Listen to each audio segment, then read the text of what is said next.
Halo semua, pada kesempatan ini saya Jaidan dengan NIM 153 akan menjelaskan tentang hukum agraria.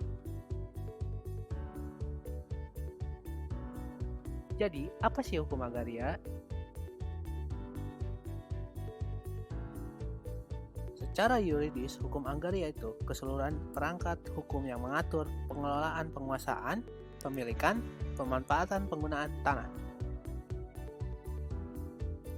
Secara administratif, keseluruhan pengelolaan pertanahan yang berkaitan dengan land reform, penata gunaan tanah, pengurusan hak-hak tanah, pendaftaran tanah, dan penanganan sengketa konflik dan perkara pertanahan.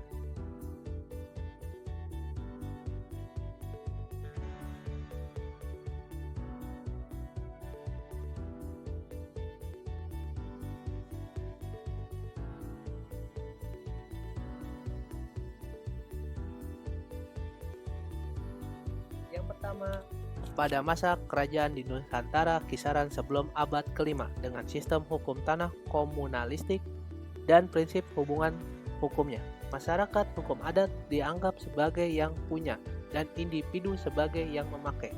Sehingga hak penguasaan atas tanah yang muncul yaitu 1. Hak ulayat, contohnya disebut wewengkon di Pulau Jawa, dan 2. Hak pakai asli bangsa Indonesia seperti konsei di Jawa.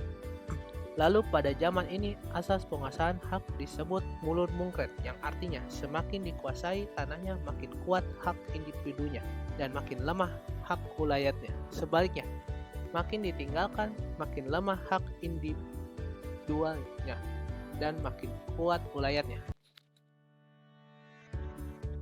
Yang kedua, pada masa kerajaan di Nusantara abad ke-5 sampai 17 dengan sistem hukum tanah domain raja. Prinsip hubungan hukumnya yaitu raja yang memiliki tanah, sedangkan rakyat yang menggarap harus membayar upeti, sehingga jenis hak penguasaan yang muncul seperti Grand Sultan di Yogyakarta atau Melayu Delhi di Medan, dan asas penguasaan hak berdasarkan hubungan kedekatan.